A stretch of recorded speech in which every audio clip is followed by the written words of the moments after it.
Jesús, apartándole del tropel de la gente, díjole: Efetá, en el nombre del Padre, y del Hijo, y del Espíritu Santo. Amén. Es muy interesante notar que para realizar esta milagrosa curación del sordomudo, tal y como nos relata el pasaje del Evangelio de hoy, nuestro Señor primero se aparta del tropel de la gente, o sea, del mundo. El Pseudo-Crisóstomo comenta sobre este acontecimiento que nuestro Señor separa de la gente al sordomudo para no hacer públicos sus milagros divinos, enseñándonos así a despojarnos de la vanidad y del orgullo, porque no hay nada en el poder de hacer milagros que equivalga a la humildad y a la modestia.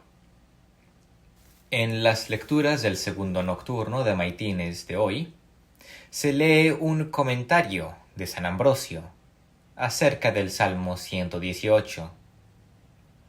El temor de Dios es el principio de la sabiduría, dice el profeta, pero ¿en qué consiste el principio de la sabiduría, sino en renunciar al mundo? En efecto, amar las cosas del mundo es locura, ya que, según el apóstol, la sabiduría de este mundo no es más que locura ante Dios. Y luego comenta que un temor de Dios bien ordenado sirve de base a la palabra divina. Una estatua tiene un pedestal en que reposa, le da más gracia y un firme apoyo. Así, la divina palabra se encuentra mejor asentada en un temor bien ordenado y más fuertemente arraiga en el alma que teme al Señor. Este temor impide que la divina semilla caiga fuera del corazón del hombre y que se aprovechen los pájaros de su incuria y negligencia para arrebatársela. Desde antiguo se enseña a los bautizados que los tres enemigos de su alma son el demonio, el mundo y la carne. A la carne se vence con la oración y penitencia, según palabras de nuestro Señor. Al demonio se le vence con la recepción frecuente de los sacramentos, pues lo ahuyenta la gracia de Dios. Al mundo se le vence de manera más sencilla aún, apartándose, simplemente apartándose. Después de haber curado al sordomudo con un poco de barro hecho con su saliva, el evangelista menciona que aquel hombre empezó a hablar correctamente. El hablar correctamente, el actuar correctamente, solo se puede alcanzar cuando se vive de veras bajo la mirada de Dios, observando puntualmente todas sus leyes y reglas. No se vive bien cara a Dios si nos atenemos al mundo, o a los hombres, o a los familiares, o a otras personas cualesquiera. Solo podemos vivir correctamente cuando nos atenemos a los mandamientos de Dios y de la Iglesia, observando todas las pautas de la vida espiritual. Por eso el sordo mudo, para ser curado, siguió a nuestro Señor apartándose del gentío, apartándose del mundo. Ya sabemos que la causa del pecado propio es uno mismo, cuando uno acepta o decide hacer algo malo, algo que viola las leyes de Dios. Pero una causa externa puede mover el interior de uno, inclinándolo a ofender a Dios, ya sea moviendo la voluntad o la razón o cualquiera de los sentimientos. Nada salvo Dios puede mover la voluntad inmediatamente, Por eso jamás podemos echarle la culpa a Dios de los males que vemos en el mundo a nuestro alrededor. El hombre o el diablo pueden mover la razón, sugiriendo el pecado. El apetito sensitivo puede ser movido por cosas percibidas o imaginadas que la asustan o conmueven. Sin embargo, nada puede mover la voluntad de uno necesariamente a pecar. El hombre siempre puede librarse de caer en la tentación, por la gracia de Dios. Muy bien, sabemos ya que Dios no nos empuja al mal o al pecado, sino que permite la maldad del mundo para perfeccionar a sus elegidos. Tengamos paciencia y enfoquémonos en nuestra propia santidad. El diablo tienta para la perdición de las almas, tratando de persuadir, moviendo el intelecto humano con fraude y engaño para hacerle creer que el pecado es algo bueno, gratificante y hasta justificable. Así es como el diablo tienta al alma, instigándola en su interior y nublando su intelecto. Todos los pecados provienen indirectamente del diablo, en cuanto es él la causa del pecado original, por el cual todos sufrimos la inclinación al mal. Pero no todas las tentaciones provienen directamente de las instigaciones de los demonios, sino que algunas vienen del mundo, de la que sentimos como presión social o como respetos humanos, el no molestar o contristar a otros, o el deseo de dar gusto a otros. Otras vienen de la misma naturaleza humana caída, de la voluntad torcida. Es muy importante recordar siempre que el sentir o sufrir una tentación o percibir que la tentación acomete no es pecado. El consentir o deleitarse en lo que nos tienta es lo que ofende a Dios. Sentir ganas de morder a quien nos ofende no es malo. Lo que desagrada a Dios es que lo mordamos con la mirada, con el desprecio, con retirarle el trato. Todos los teólogos recomiendan ver los remedios oportunos para combatir las tentaciones. Huir inmediatamente de las ocasiones peligrosas o las inútiles divagaciones de la imaginación. Hacer oración mental y rezar con humildad. Hacer meditaciones prácticas sobre la pasión de Cristo, o sobre las postrimerías, o sobre la presencia de Dios. Como antes de curar milagrosamente al sordomudo, nuestro Señor se apartó de la muchedumbre, del gentío. Así nosotros, para recibir la curación de nuestras almas, debemos apartarnos del mundo. Por eso es importante, para todos, pensar constantemente en el peligro que el mundo, la gente, sus costumbres, la cultura torcida, los grupos, los familiares, el peligro que son al alma y el muy sutil peligro de pecar por no rechazar lo que ofende a Dios o por aprobarlo de distintos modos. Es lo que se llama cooperación al pecado ajeno. Para empezar, el hombre causa el pecado ajeno de 3 maneras, según nos explica Santo Tomás. La primera manera es por transmisión del pecado original a los hijos, pues se transmite la naturaleza humana manchada por el pecado original.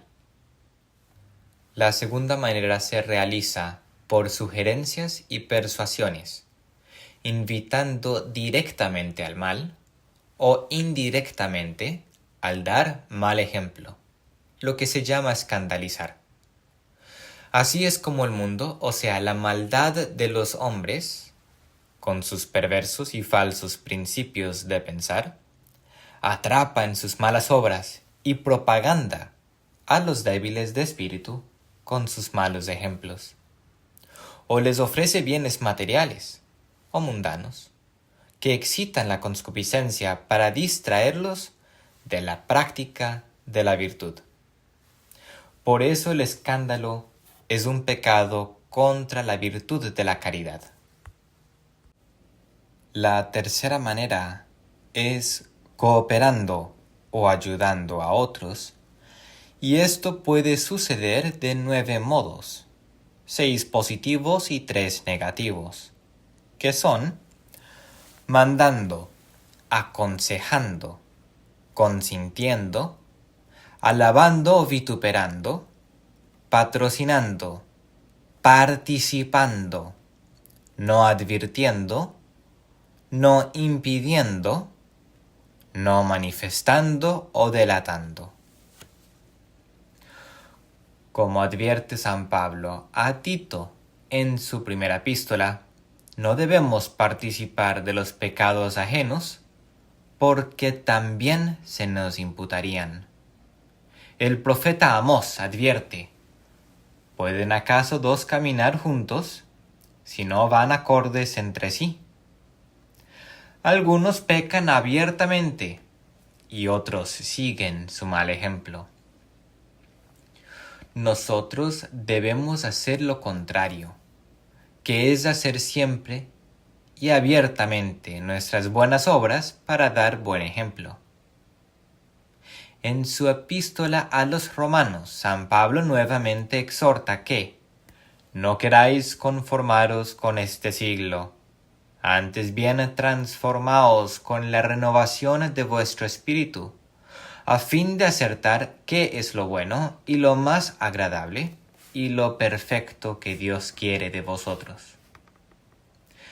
En su segunda epístola a los Corintios amonesta que queráis uniros en yugo con los infieles. ¿Por qué? ¿Qué tiene que ver la santidad o la injusticia con la iniquidad?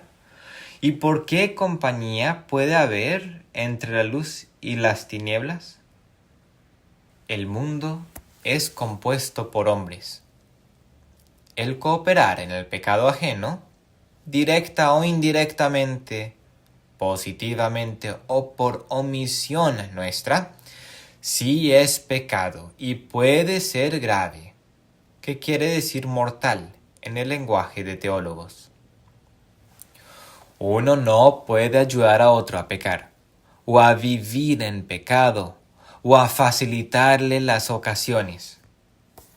Tal cooperación es formal, cuando se ayuda a cometer un pecado a sabiendas. En contraposición, una cooperación puede ser meramente material, cuando se ayuda con una acción buena o indiferente a otro que abusa del fruto de la acción para cometer un pecado. Por ejemplo, una ferretería vendiendo herramientas que alguien luego usa para cometer un asesinato. El vender las herramientas en sí no es malo, y quien lo hace no está invitando a pecar. Pero facilitar la comisión de pecados, sabiendo que esa herramienta se va a usar para cometer un asesinato, eso sí ofende a Dios. El principio en teología moral sobre este punto es que la cooperación formal en el pecado ajeno siempre es pecaminoso, pero que la cooperación material podría tolerarse. La razón para formular este principio así es que la cooperación formal incluye cierto consentimiento en el pecado del otro. Por consiguiente, se actúa contra dos virtudes, contra la caridad y contra la virtud conculcada por el pecado cometido. para recapitular acerca de la cooperación en el pecado ajeno. Quien puede prevenir un pecado o injusticia está obligado en justicia a prevenirlo.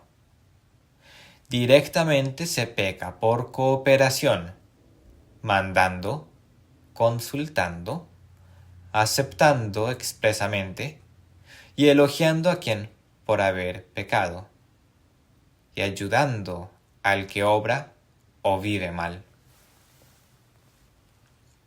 Indirectamente, se peca en cooperación cuando alguien no previene o advierte, cuando puede hacerlo, a quien comete el pecado. Cuando se guarda silencio, pudiendo dar una orden o consejo que impediría el mal acto. O cuando no se obstruye o impide que se haga el mal. O cuando no se delata al criminal culpable tras el pecado, a posteriori. Por eso, dar hospedaje a una pareja en unión libre o no casada ofende a Dios. Por eso, tener amigos o tratos cercanos públicos y con indiferencia respecto al pecado con personas que cometen pecado público ofende a Dios.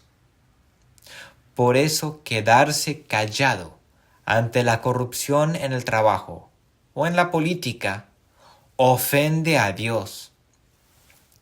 Por eso, hacer coro a nuestros amigos cuando cometen alguna injusticia o dicen algo no del todo cierto, ofende a Dios. Por eso, ayudar de cualquier modo a un sacerdote que ha cometido un pecado público, como los superiores de la fraternidad cuando dejaron sin sacramentos a muchos porque manifestaban desacuerdo con las conversaciones con Roma, o por las expulsiones de sacerdotes por esa misma razón, ofende gravemente a Dios. ¿Por qué nos separamos de Roma absolutamente, siguiendo la orden del Señor de salir de ella para no contaminarnos de sus abominaciones? Sino porque cualquier contacto y acto de unión significaría apoyo o aprobación de sus pecados, y nos mancha y nos aleja de Dios. Por permanecer buenos católicos, nos tenemos que apartar de los que dejan de ser buenos católicos. No se puede asistir a la misa de un sacerdote abiertamente en concubinato, por ejemplo, o de uno que abusa de su poder públicamente, de cualquier modo. Hemos de evitar cooperar con él o manifestar cualquier apoyo que signifique a los ojos de un cualquiera, de él mismo o de otros, aprobación de su mal acto. Si no lo hacemos, nos unimos a su pecado y pecamos con él. Les doy un ejemplo ficticio. Si yo fuera a robar un banco, ayudarme o no detenerme sería pecado. Más grave sería la falta si el daño fuera en materias de Dios y las disciplinas de nuestra santa religión.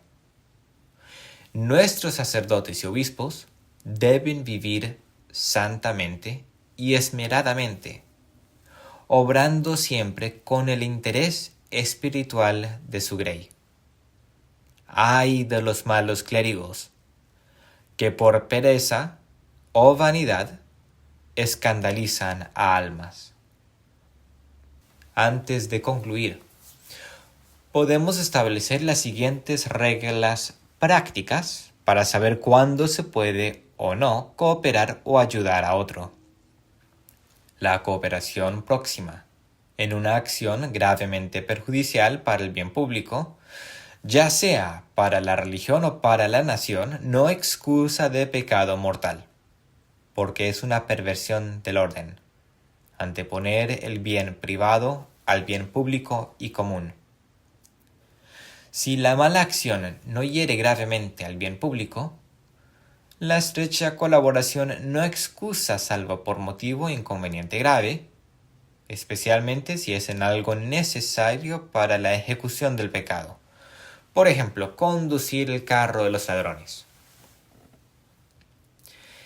En la cooperación remota, si el otro ya está dispuesto y empedernido en pecar, solo se excusa cooperar por una razón leve, a menos que, negando el consentimiento, se pueda evitar tal pecado. Por ejemplo, el tendero que sirve alcohol cuando los clientes pueden emborracharse en el restaurante. Por terminar, deseo anticipar la oración de la poscomunión, con la cual termina la Santa Misa de hoy, que resume la súplica que deberíamos dirigir a Dios, pidiendo ayuda para vivir santamente, para ayudar a otros a vivir santamente y para evitar que otros se aparten de vivir santamente. Suplicamos, Señor, que con tu sacramento recibido experimentemos esfuerzo de alma y cuerpo, para que, salvos en ambos, nos gloriemos en la plenitud del remedio celestial. En el nombre del Padre, y del Hijo, y del Espíritu Santo. Amén.